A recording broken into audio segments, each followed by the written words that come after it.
Hey, Texas Values Facebook friends, Jonathan Saenz here, president of Texas Values. Hope you're having a great afternoon. Hey, this isn't a fake backdrop. I'm really in my backyard. It's all these adjustments we've been having to make in our lives.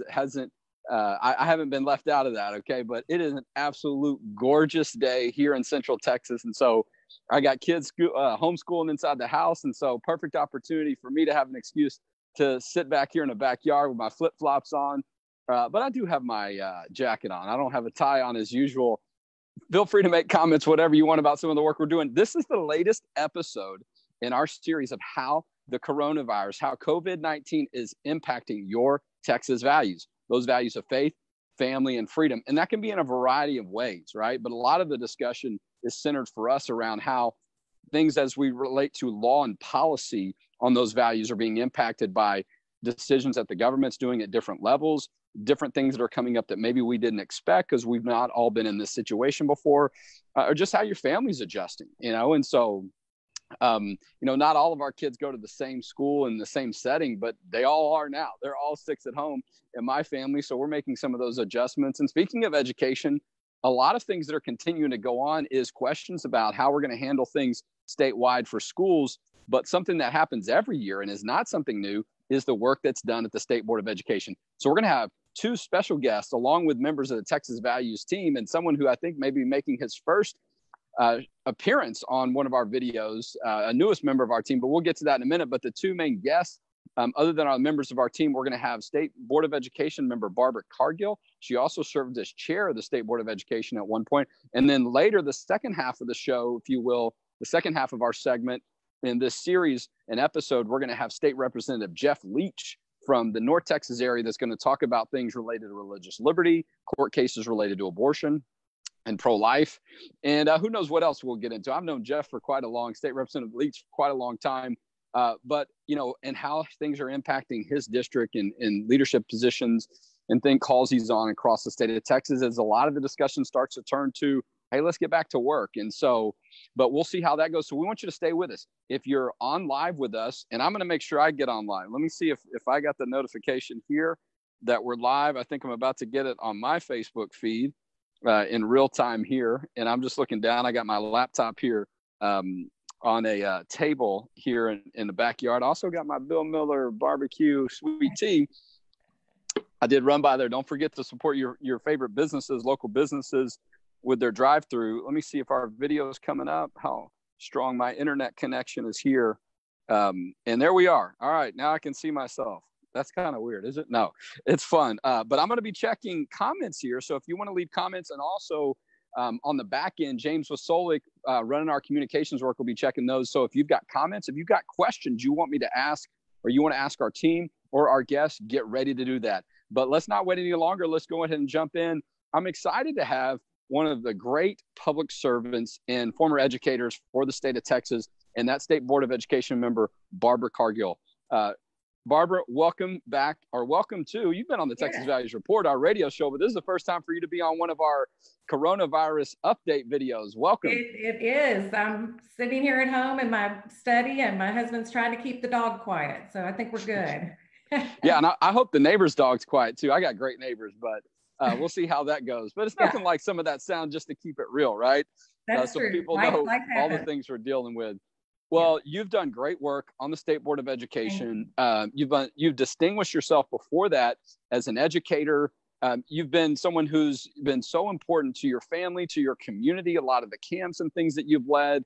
And your voice has been just really someone that's been stable and strong for the State Board of Education. And so a lot of talk is kind of how we're adjusting to things. One of those things is the State Board of Education has a regular schedule, so to speak, of things that y'all do. Those meetings are in person. They're some of the most transparent meetings that you'll see in government. I mean, you guys are right there. I mean, really separated, if you could even say that, by somewhat of a velvet rope, but that's about it.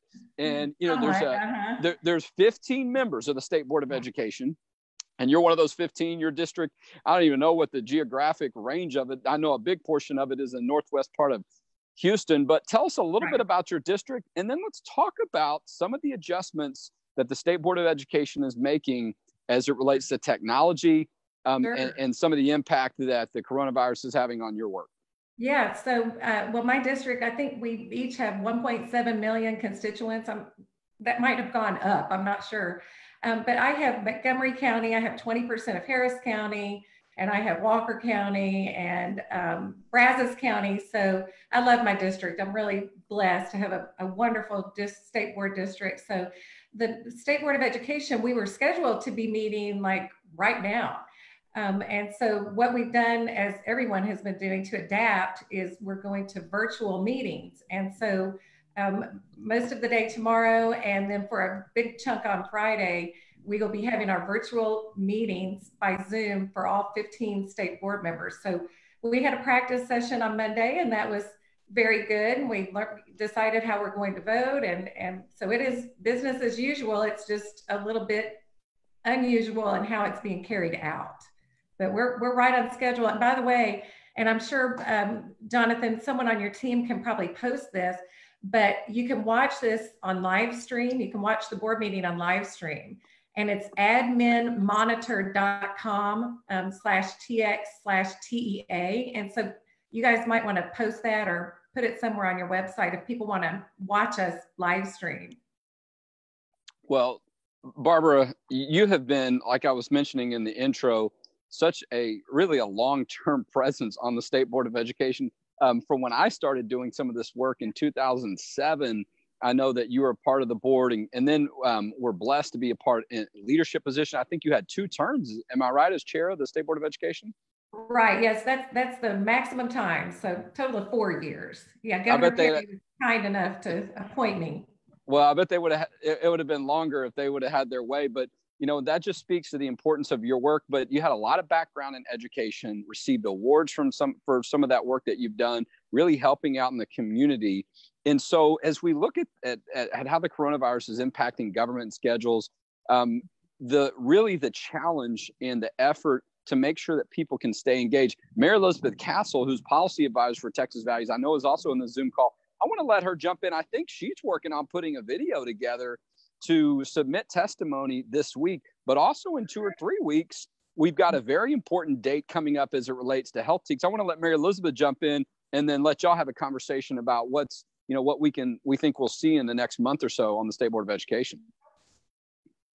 Yeah, absolutely. Thank you, Barbara Cargill, for coming on our Facebook Live today. We really appreciate the work that you do and, keeping people informed about what's happening since all the changes with the coronavirus.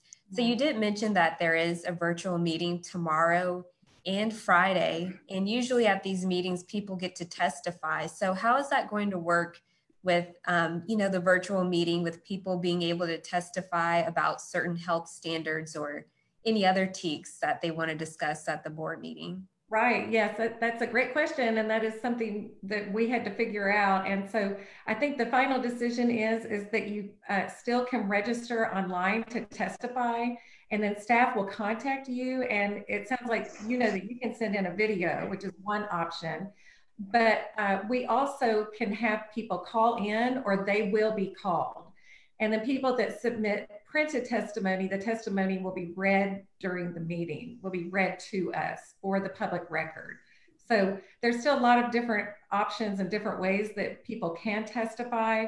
I don't know that we have a lot of people signed up for tomorrow. I think that the main public hearing, at least for the health and PE curriculum standards, will be in May. So that has not been announced yet. I think that we're still working on it, but people could certainly sign up to testify tomorrow or even on Friday.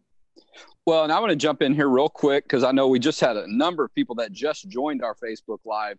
This is the latest episode of how the coronavirus is impacting your Texas values of faith, family, and freedom. We're talking with State Board of Education member Barbara Cargill. We've also got members of the Texas Values team that are going to be a part of this conversation in this episode. We also have State Representative Jeff Leach that's going to join us in the second half of this segment, if you will. Representative I want to say Member Cargill. I'm trying to remember how your formal title is since we've been friends for a long time. But we're talking about some of those dates with health and PE coming up.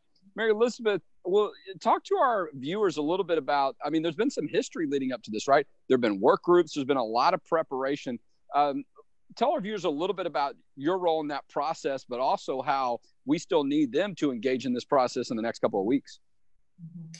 Absolutely. So if you've been following our Facebook post and different things we've been posting, you know that since they've been taking up the health TEKS for review, they have had work groups of certain people from the community or educators or healthcare professionals meeting in work groups to review some of the standards that have been written by content writers. And so they're still going through that process. And because of the coronavirus, the very last work group, I believe, before the standards go to the board are still meeting. So Mrs. Cargill, can you explain how, because of that stall of the work groups coming together to meet, how will that affect the health standards and when we'll first have a discussion and the board vote?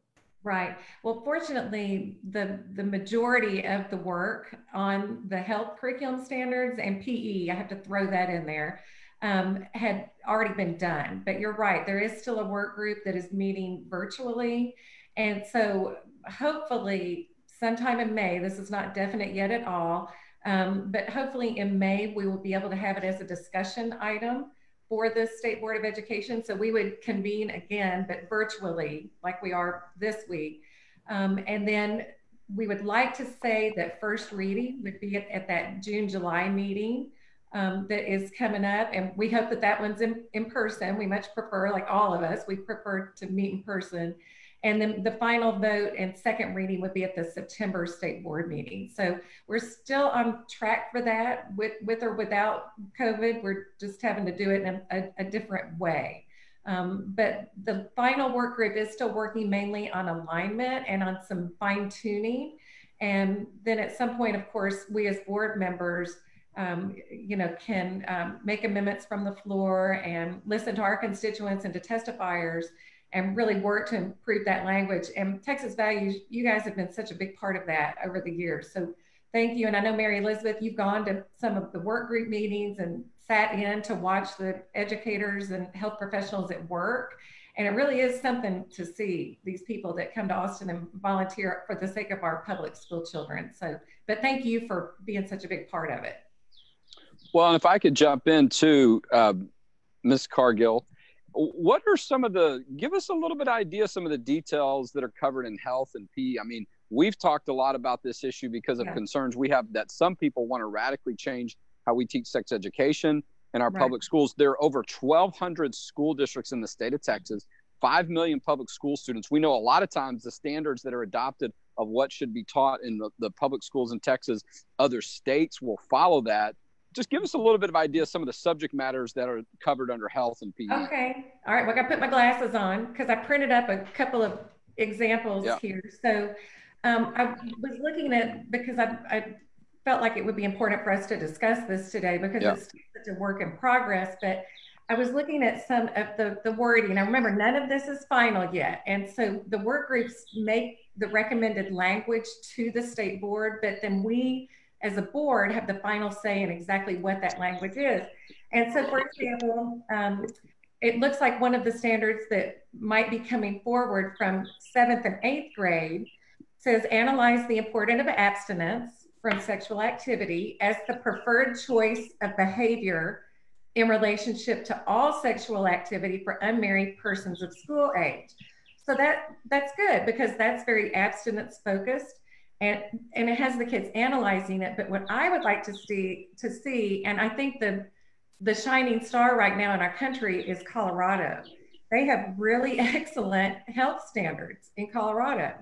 And so instead of just telling our kids to analyze the importance of abstinence, why don't we have them do something like this? This is what you'll find in Colorado. Develop strategies to resist pressure to become sexually active, or demonstrate the ability to anticipate and minimize exposure to situations that pose a risk, or demonstrate a way to refuse pressure to engage in unwanted sexual activity. So in other words, it's having the kids like basically role play, like they're demonstrating, how can I resist pressure? How can I anticipate exposure and demonstrate what do I do if a risk comes in my path?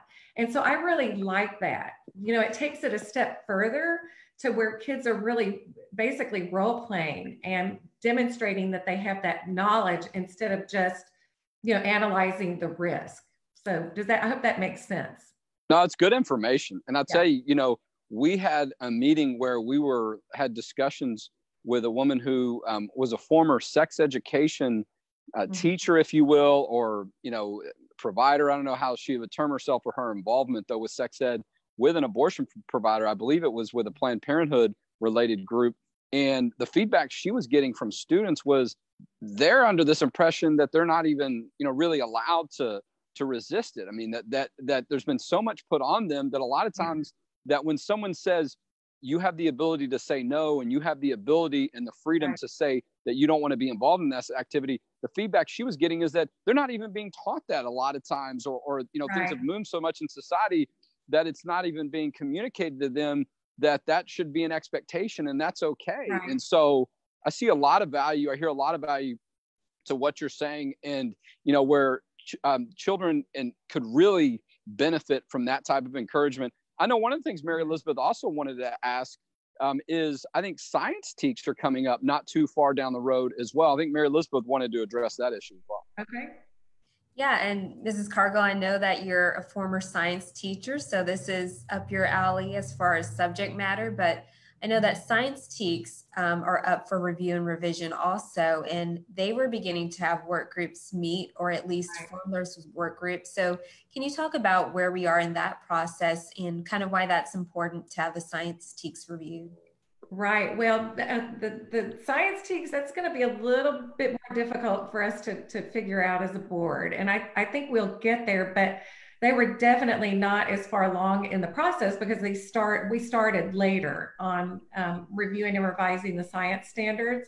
And so I think only one of the work groups has met. And so they still have quite a long way to go. And it's been very difficult for us, for the Texas Education Agency staff. They, you know, get the work groups together for us and kind of run point on that. It's been very difficult to get the work group members together virtually because so many of them have children at home and so many of them are teachers. And so they're having to lead their classes during the day with the online platforms that they're using. And so that's something that we've got to work through. We would love to stay on schedule, which would be for the current state board members to be the ones to vote on the science standards in November, because some of us are rotating off and retiring, like myself. And I would love to be there for the end vote. So that's still something, Mary Elizabeth, that we're having to deal with and try to figure out. That's one way that we haven't quite figured out how to get around the COVID issue, because we really need those work groups to meet in person together.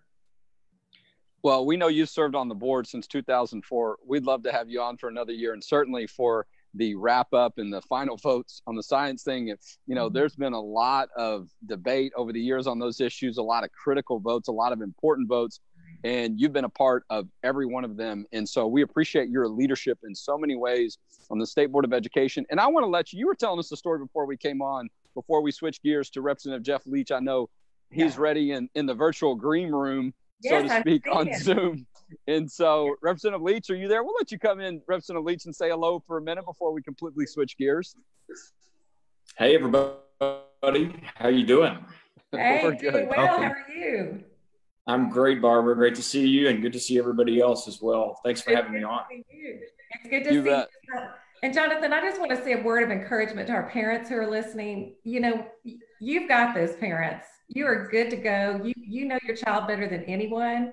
And so the most precious thing you can give your kids is your time.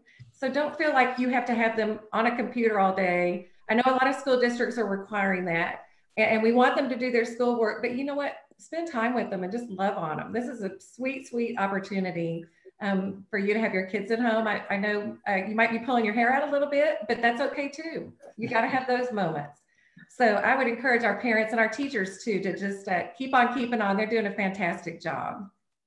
Well, absolutely. And your leadership is so key for our state and what you're doing for your own family and community. And so Now, there was something you were telling me, though, before we came on, something you were doing today for your community. Yeah, you were helping out. I think I'm a little sunburned. We had 500 carloads of people, 500 carloads, and many of these carloads got to a large church parking lot at 5 o'clock this morning, and they were waiting in line for hours to get food from the Montgomery County Food Bank and from Community Assistance Center. And so I made it my goal to collect children's books, and with the graciousness of friends and neighbors and community members here in my area, I think I collected about 1,500 children's books, so that every child that was waiting in those cars got a book, and a coloring book too. So it was a lot of fun. We had a lot of sweet smiles from children who had been, crammed in their car for hours waiting on food. So it was really, really nice. Well, we appreciate you taking that time, serving your community, serving the families and children of people of Texas like you've done for so many years. So you heard what Member Cargill said. In 2 or 3 weeks, they're going to be taking up their first round of hearings and votes. Go to their website too. Go to the Texas Values website too to find out a little bit more about how that's going to happen. And I think we might have lost. Did we lose my audio? No. Okay, we're good. All right. You're good. Because usually if I don't see my face on Zoom, it's hard to know if I'm talking. And so, James, if you'll give me the virtual thumbs up that you can hear me on your end. And then I know that I'm good. You got to love this technology. Yeah. James says I'm good. Okay. Yeah. So we appreciate you, though, but 2 or 3 weeks. So be checking out Texas State Board of Education's website to find out. We're going to be helping you that too. We're going to help you navigate how to be involved, to testify, to present testimony, video-wise, and all that good stuff. So awesome. Thank you so Jonathan. much. Thank you so much for your service, all of you. Thank you. Thank you. You bet. All right, Thanks, let's Barbara. switch gears. We've got State Representative Jeff Leach, who's on our video in the second half, if you will, of our episode of how the coronavirus is impacting your Texas values. Many of you know State Representative Jeff Leach. He served from the Plano area in the state legislature in the Texas House for many years. He and I, we've been friends. We've known each other for quite some time, and I continue to admire the work that he does, how he leads in his community, but also how he's continued to grow in his leadership and reputation at the Texas House, and how he's continued to take on more responsibility as he's been in the legislature longer. And one of the things that he did last session was he was the author of a very important pro-life bill, the Born Alive Infant Protection Act. And he's always been a vote you could count on issues of life and religious liberty, what we call Texas values. But for him to now be in a position this past session to pass this bill, to be the author, the Texas House author, was important. And look, it was a very challenging session, as far as numbers there, not a lot of margins, so to speak, on these kind of issues. But Representative Leach, thank you for joining. And we want to talk a little bit about that pro-life issue. Well, Jonathan and your team, thanks for having me on today, and to all the great Texans who are joining us. It's so great to be with you today. Thank God for technology, right? I can't imagine going through a crisis like this, being totally disconnected from people. Of course, we have to be socially distanced. I actually don't like that term. Physically distanced is probably a better term to use, because I feel more socially connected right now to a lot of folks that I have in quite some time. And it's wonderful to be with you, Jonathan. Thank you for your continued work. I'm not sure if Barbara's still on, but if you can hear me, Barbara, thank you for your continued work. You've been what an incredible warrior. You've been on the front lines in the fight for our Texas values for quite some time. So boy, the Born Alive Infant Protection Act seems like a really long time ago. It feels it was actually about a year ago, this week or next, that we were finally able to get the bill over the finish line and over to the Senate for final passage into the governor's desk. Texas has always been on the front lines in the fight for life, Jonathan, the fight for innocent life, largely thanks to so many pro-life Texans, including groups like your own. And the Born Alive Infant Protection Act was really just another step in that important fight. And we're going to be back next session, hopefully with a stronger Republican, stronger pro-life majority, and continue to fight and pass pro-life legislation in the state of Texas.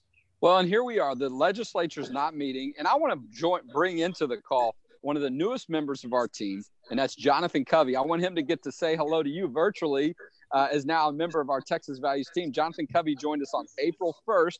He is awesome. A former chief of staff for State Representative James White. He was also a senior policy advisor for many years for State Senator Bob Hall, and he's now the director of policy for Texas Values. Covey, why don't you jump in?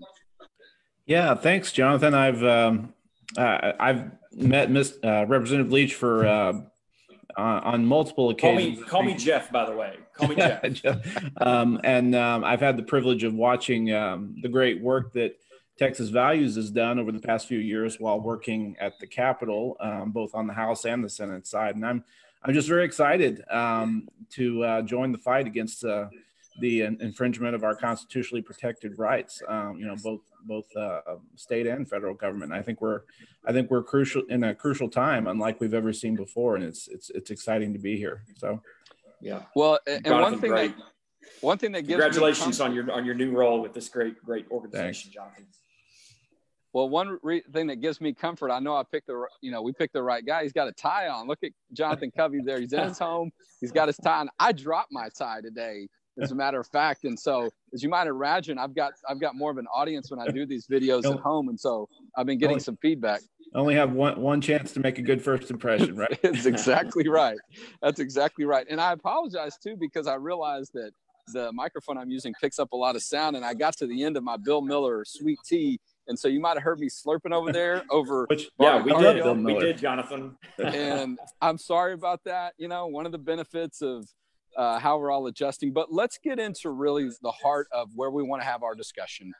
Two main things we want to talk about. We want to talk first about the impact on our Texas values with the coronavirus and what's been happening on the front of this latest case, Planned Parenthood versus Texas. And then we also want to let you talk a little bit about the issues of religious liberty and how your community, your district is adjusting to a lot of these things that have been happening lately. But let's first talk what happened about 3 weeks ago or so. Governor Abbott puts out an executive order, making it clear that there's going to be a halting of non-necessary and medically necessary procedures. And it was very broad.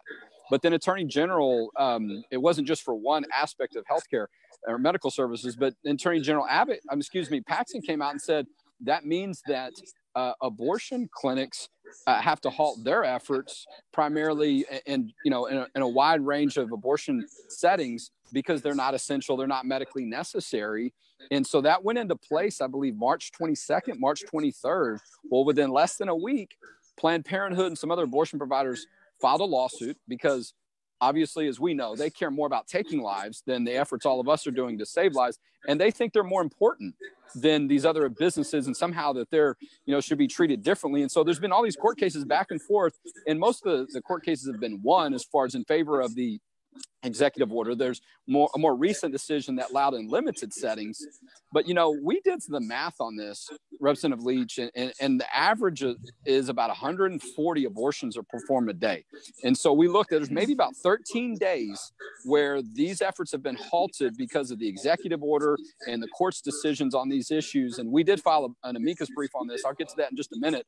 But our about an average of 140, so possibly 1,500, possibly 2,000 lives have been saved because of this executive order and because of the court hearing. That's something to be encouraged by in a time period where so many of us are worried about the loss of life.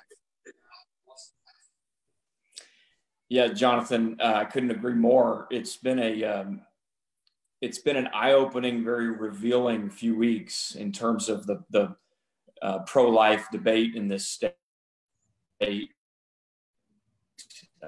to some of the bring to see the blatant and their supporters and affiliates as to why they feel the need to. I don't know if y'all. I'm jumping in for just a minute. Here it comes. To perform abortions, which. Can you hear me? Yes, you're good. Can y'all hear me? Okay. So I hope you can hear me. I'm going to continue on until someone stops me. But it's been very revealing. And thank God we've got a pro-life governor, a pro-life attorney general, and many pro-life warriors across the state, pro-life judges who have upheld the rule of law. I will tell you, though, that while these abortion clinics, abortion mills have been temporarily shut down, ministering to and meeting the needs, serving the needs of these women across the state who find themselves in these vulnerable positions has not stopped or ceased. We have so many frontline pregnancy resource centers and ministries and organizations that are still coming alongside these women and their families and striving to meet their needs. And I'm so grateful that while our society, our economy has essentially been shut down, churches and ministries, missions have not. So my message would be to any woman out there that can't get into a Planned Parenthood or that believes her abortion is essential, please go visit a local pregnancy resource center and help those folks, or just allow those folks to the opportunity to meet you at the point of your need. And I'm praying that you'll be blessed by their work. We're hearing reports from all across the state of such great things happening as a result of these orders. No, you're absolutely right. We're talking with State Representative Jeff Leach, who is a Texas House member from the greater Plano area and been serving that district so well for many years in leadership positions. And long before that, as a licensed attorney, been doing great work for the values that we care about. And, you know, speaking of the pregnancy care centers, I mean, there are more pregnancy care centers than there are abortion clinics in the state of Texas. And we put out a legal memo making it clear that although some local governments have issued some orders that are kind of confusing and restrictive in different ways, those don't apply to pregnancy centers, at least not the ones that we've analyzed. If you've got a question about a specific one, send us an email at info@txvalues.org. We've got a memo that we put out about 2 weeks ago. As a matter of fact, Mary Elizabeth Castle, who's still on this Zoom call, did a lot of that great work. And I worked on that issue with her, but she did a lot of great research and made it clear that, yeah, I mean, look, they're providing baby formula, they're providing diapers, they're providing essential basic needs for people. And so most of them are just doing drive up and so on, just to be careful and follow CDC guidelines, but they are essential. But you know who's not essential, and what's not essential is abortion. And that's what the Fifth Circuit said. I'm going to talk a little bit about this court decision, State Representative Leach. This is from page 2 of the Fifth Circuit decision, where they talk about that, look, it's not unusual for there to be for the government to have emergency public health measures like Governor Abbott's executive order from 2 or 3 weeks ago. But here's what it says, you know, under the pressure of great dangers, constitutional rights may be reasonably restricted as the safety and general public demand. And then it says something key. That settled rule allows the state to restrict, for example, one's right to peaceably assemble, to publicly worship, to travel, and to even leave one's home. The right to abortion is no exception. All of us have had to make adjustments, small and maybe some large in some ways, where we've had to pull back from some different things just during this time. Abortion is no exception. I thought that was a very key line in the Fifth Circuit's decision from April 7th, striking down what the lower court did and allowing Governor Abbott's order to halt abortions to stand. Yeah, it's again, as I said earlier, thank God for conservative judges, legislators, folks who are following the rule of law, not ruling from the bench, and just so grateful that in times of crisis and darkness, character is built, yes, but character is also revealed. And this crisis is revealing the great character of our state. And make no mistake, we've got a lot more to do on this front, on the pro-life front in this state. We've got a long way to go. But what we're learning— In case we're losing audio, Representative Jeff Leach, here we go. What we're learning through this process is, I think, preparing us for some pretty monumental legislation that we're going to file and push very aggressively next session. Well, and you know, we're going to want to be a part of that like we always have been. Just about every pro-life bill that's been passed in the past 10 or 15 years, Texas Values has been a part of and have been a leader in that effort. And we'll look forward to doing that again. The other issue that's come up a lot is the religious liberty issue. And I know that's something you care about a lot, Representative Leach. You know, a couple of big things have come out lately. Yesterday, the Attorney General, William Barr from the federal government, issued a statement of religious freedom practice, saying that things like drive-up services and others are completely legal. We know that really kind of follows what we saw from our state Attorney General, Ken Paxton, that while it's prudent for the churches to follow these orders of social distancing and less than 10 and so on, it doesn't mean that they have to completely shut down and that the government can target them in different ways, which we've seen. Tell us a little bit about your religious practice during this time, what's been going on at your church, and really what's been going on in your community to adjust to some of these things that have been happening as they relate to religious liberty. Well, it's been so unbelievably wonderful, I'll say, to be a part of a vibrant, active evangelical church here in the Dallas area, Prestonwood Baptist Church. I know we've got several of our members who are on the Facebook Live now, and our church, like so many other churches across the state, believes, yes, that government has a role here, and government does have a very important role here, but that government role does not take the place of the church. The church, the body of Christ, which is not a building, by the way, it's the people, the men and women, the body of Christ. Churches and people of faith all across this state have a duty and obligation to be on the front line, serving and meeting the needs of the people of Texas, whether it's economic needs, healthcare needs, educational needs. And our church is doing that. To your point, Jonathan, our church has not shut down. We're not meeting in our building for a temporary time, but that's okay. The work of the church, the mission of the church continues on.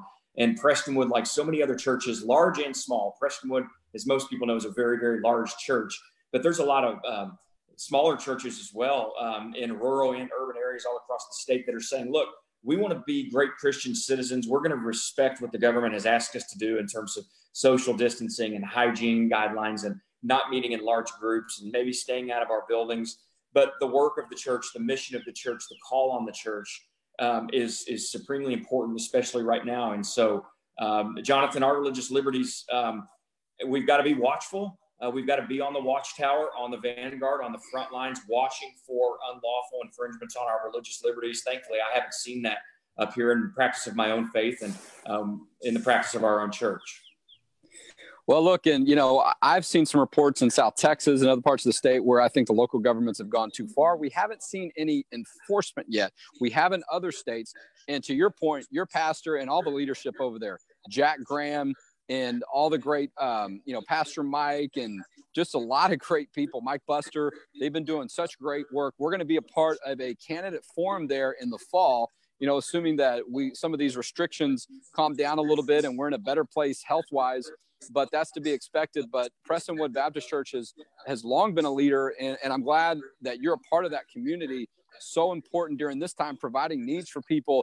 If there's something that's essential, it's our spirituality, right? Our Christian faith. For many of us, right, that is the bread, that is the water, that is that is our lifeblood. I mean, that's how we get through each and every day and every week. And so it was great to see Governor Abbott come out and say that churches are essential. Abortions are not, and so because a lot of people are wondering about these things during this time, but your leadership has been so key. I'm sure you've been in touch with a lot of your fellow House members and Senate members because, look, the Capitol's closed down. I want to let Jonathan Covey, I haven't let him come in yet, include him in. Jonathan Covey, our new director of policy, talk to Representative Leach before he has to go a little bit about, kind of what's going on at the Capitol these days, because it looks like the hours have changed. Yeah, I mean, having just left the Capitol building recently, I know how difficult it can be to get things done unless you're actually there physically in person. How are you and your staff, Representative Leach, holding up against that kind of a challenge? Well, yeah, I know that does not look like the Texas Capitol behind you, Jonathan. There is a piano back there, and I think you ought to go hop on the piano before all this is over. I'm grateful for having incredibly gifted, skilled, resourceful staff. We view this time right now when we're not coming down to Austin to the Capitol and frankly not doing a whole lot of campaigning right now. We are focused more than ever. We always are, but now more than ever on meeting the needs of our constituents, 190,000 people in North Texas, House District 67. We've got a ton of constituents who need us more than ever. And so my staff and I are working around the clock to meet their needs, whether it's help with small business loans or questions about testing, educational questions, working with our school districts and local health authorities. The work of the state representatives, I'm on the phone with them constantly. State senators, the governor's office never stops just because we're not in session and just because we're not in Austin. at the Capitol doesn't mean the work of our offices doesn't continue. In fact, I would argue we're busier now meeting the needs of our constituents now more than we ever have been. So keep up the good work there, holding down the fort, though, in Austin for us. Fantastic. Yeah, well, and, look, to your point, we feel like that a little bit with our work, that almost it's picked up a little bit. And some of that is just, that people are at home more, they've got a little bit more time, and now they've got a lot of their rights have been taken away from them, or things have changed, or they've been limited. So they're looking for answers, right? They're trying to find out what's going to happen next. We're all going to find out a little bit more about what's happening next as it relates to our state government. Governor Abbott's supposed to be making a big announcement later on this week. I'm hearing Friday. We'll see how that happens. And so, but I know you're going to continue to do the work, great work you do, State Representative Jeff Leach, in your district in the Plano area. And we'll look forward to continuing to be in touch with you with the work that we do together as we continue to try to look out for Texas values. Well, Jonathan, and to your team and everyone on the call, I want to encourage you to continue what we're doing. What we're doing is working here in the state of Texas. We, like we always do, are setting the standard for the rest of the nation. And so keep it up. We're working very diligently on coming up with a plan to get Texas back to work, to get people back in their jobs and our churches back open again. Things may not ever be exactly the same as they always were, but you know what? That's not a bad thing. Maybe this time of being uncomfortable and uncertainty is going to make us be stronger as a state. I believe that it's going to. We're going to get back to work as soon as possible. But until then, God bless you and your work, and to every single Texan all across the state who's tuned in with us today. Thank you. Well, we appreciate you. Appreciate your time. We're going to let State Representative Jeff Leach go. I know he's got a lot of work to do for his constituents, but we're going to continue on for just a few minutes on our latest episode of how the coronavirus impacts your Texas values, because we want to go a little bit deeper on the guidance letter from State Attorney General Ken Paxton, because a lot of questions about this over the weekend with Easter services. What can churches do? What can house of worships do? We know there was a statement from the, and look, we're going to stay on for a few more minutes. If you've got questions, post them. I'll try to get those read and answered. We're at almost 100. Let's try to get over 100 people watching live, at least from Facebook stats. Share this in those last couple of minutes. Post a comment, drop this link to one of your friends real quickly, or send an email if you got the email so people can get on. Let's get up to 100 before we finish this. Usually these videos, the one we did with Ted Cruz a week or so ago, hit 30,000 views. Let's see if we can continue to get those numbers up so people know what's going on. But look for that video and that update from Governor Abbott later this week. But this is a Houses of Worship guidance letter. It's on our website, txvalues.org. And I want to just talk a little bit about it, because there were a lot of Easter services, like in parking lots and stuff like that. In other parts of the state, there were lawsuits now that have been filed. Our friends at First Liberty Institute, the Department of Justice, have gotten involved because there's been a lot of concerns. And some of it, I mean, from most of what I've seen, it's just local government going too far. And we share that concern. And that Texas is no exception. We saw reports of in Cameron County from our friends at Texas Scorecard and others that have, they're hearing of things. The city of Laredo put out some information that was kind of confusing, but then we worked with one of our team members, Pastor Jorge Tovar, and got some good information to the city to make sure that they were following what the Attorney General says. And so I just want to talk a little bit about what he says on this issue in his letter. It's about 2.5 pages. But just kind of the bold things. First of all, houses of worship provide essential services. And Governor Abbott's executive order on March 31st made that clear, because we know some of the charitable work that's done is so important. But then it goes on to say houses of worships must, whenever possible, conduct their activities from home or through remote audio or video services. That comes straight from different things that we've seen at the CDC and the White House. And then it goes on to say, though, if a house of worship cannot conduct its activities remotely, then the White House and CDC guidelines still control in order to stop the spread of the coronavirus. And here's the things that the churches need to be looking at doing. If you have a sick employee or volunteer, encourage them to stay home. Practice social distancing by maintaining an appropriate distance between people. Wash your hands, good hygiene. We've heard a lot about that. Clean and disinfect your work areas frequently. And so nothing in this or in anything from the Department of Justice has said churches have to lock their door and stay away. They don't say that. Okay. They talk about common sense restrictions that should be in place. And so one of the examples, I mean, and then it goes on to say that some houses of worship should avoid large gatherings. We've heard about the number of being careful when it relates to 10 or more people. I know my church, though, they have been conducting mass daily with less than 10 people and then streaming it online. They've been having confessions where one person goes in and another person goes out. There's nothing. And look, I'm not trying to pass judgment on churches if they've decided we're just going to close our doors for now. My point is there is still some freedom there. Now, I'm not all that comfortable with how it's been limited, but I'm somewhat understanding to why those things might be in place, at least for now. But also we understand and concern where churches feel like, you know what, some of these restrictions go too far. We need to have our freedoms. But the overall message I'm trying to communicate is this doesn't mean that churches have to shut down and lock their doors completely. And so I think some people have been confused by that. But also there have been a lot of churches that are saying they're continuing service. That also doesn't mean they're having these huge gatherings. That just means for many of them, from what I know, they're just saying, hey, we're doing it a different way that meets CDC guidelines, whether that's electronically or some of these things, which is touched on in here. You've heard about these examples of people having these Easter services and other church services on Sunday in the parking lot. Okay. They're not in the enclosed building. They're in a parking lot. They're 6 feet away. They're not even, I mean, they're in an enclosed vehicle. So you've got to, if you will, I'm not a doctor. Okay. But I mean, generally you can see less of a risk that's being taken because they're not touching other people and so on, at least not anyone else that's not in the car. And so that's something, a creative way to do it. And that's allowed. And is actually, that's what it says in General Paxson's letter. For example, a church may hold Easter services in its parking lot with attendees remaining in their cars. And it does say in parentheses, windows down, parked in every other spot, with the minister using amplification to preach. Or the pastors with smaller congregations may consider conducting multiple services of 10 people or fewer in their sanctuary, so long as they maintain appropriate social distancing, properly sanitize the building between each service and provide hand sanitizers. And so we've got this on our website on txvalues.org. We know it's been several weeks now we've been into this. And, look, I miss being at my church regularly. I'm sure many of y'all do, and that's understandable. And so trying to find a way to balance it, but also really knowing what your rights are.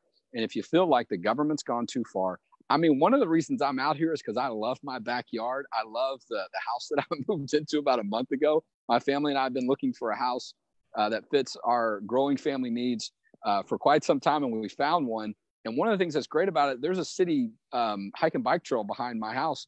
Well, that got shut down over Easter weekend. I have to admit, I wasn't happy about it. Okay. And so we did use the street and we biked around. And so, and I'm here in the city of Cedar Park, but I understand why it was done, even though I wasn't too excited about it. But, these are some of the adjustments, and hopefully they're temporary, because if they're not, and you see other people doing things, I mean, have you been in the parking lot at HEB or Walmart lately? They're not in every other parking space. Okay. They're full. And look, I appreciate, and I know we all do, the role that many of them are providing in somewhat some of a dangerous situation, right? With a lot of people there. But my point is those parking lots are full. So it leads to the question of legally, if the government is allowing these things, we got to be on equal footing, so if they're allowing drive-in or curbside service at restaurants, why can't you have a drive-in service in a parking lot? And for many of us, being able to see the leader of our church or just being in close proximity to that building, it does mean something. That doesn't mean that we can't celebrate our faith in other ways, but it's a whole different thing when the government says we're forbidding you from doing that. And if you do, you're going to be fined and you might even be put in jail. That's a little too much for many of us to stomach, at least for a long period of time.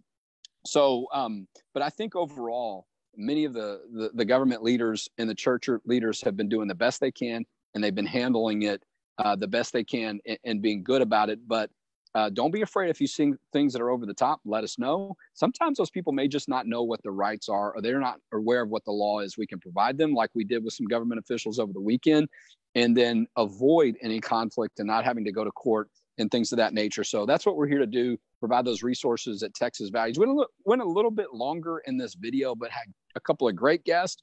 Had a new member of our team, Jonathan Covey, but also we were recognizing you may not have seen this resource from Attorney General Paxson on houses of worship guidance. And a lot of people may be asking those questions as we get into longer weeks. But hey, we're going to have a great guest. Speaking of guests, on Friday, we have our Texas Values Report, our weekly radio show that continues on Friday. We're going to have Ryan Tucker from Alliance Defending Freedom. Speaking of religious liberty, he's going to talk about some of those court cases that came up in other parts of the country where the law enforcement did go too far on Easter Sunday and what your rights are. Hopefully, we're not going to see those things in subsequent Sundays here in Texas. But the way we do that is by knowing what your rights are and being vigilant, if you will, and being prepared ahead of time, as I know many of y'all try to do, and we're here to help you do that. But as we finish, I got to mention, if you can support us financially, we really need you to do that. We are a nonprofit organization. We've got now 12 members of our team that are doing the work we do. We've continued to grow, but a lot of that's been responding to the needs that people have and us trying to jump in there right there with you and meet you where you are and help any way we can. But the way that we can continue to do that, and I know it's getting tough out there for many of y'all, even if it's a smaller percentage, just if you can do something, even if it's half of what you've done before or a third, all of those things keep us going. And maybe if you're new to our work, you're not aware, you're like, oh, you guys are a nonprofit, you take tax-deductible donations. Yes, we do. txvalues.org. Our budget's a little over $1 million. That's a lot to cover. So we need your financial support. We know you've been there for us before. We're going to be there with you too. So consider making a tax-deductible donation to Texas Values. We believe it's the best investment for faith, family, and freedom in Texas. And that wraps up this episode of how the coronavirus is impacting your Texas values. But look for these updates for episodes. Hopefully we can end some of these episodes soon when this whole pandemic will end. But until it does, we're going to be right there with you, making sure that you know what the latest information is on how the coronavirus is impacting your Texas values. And we'll be talking to you soon on our Facebook, YouTube, and other social media updates.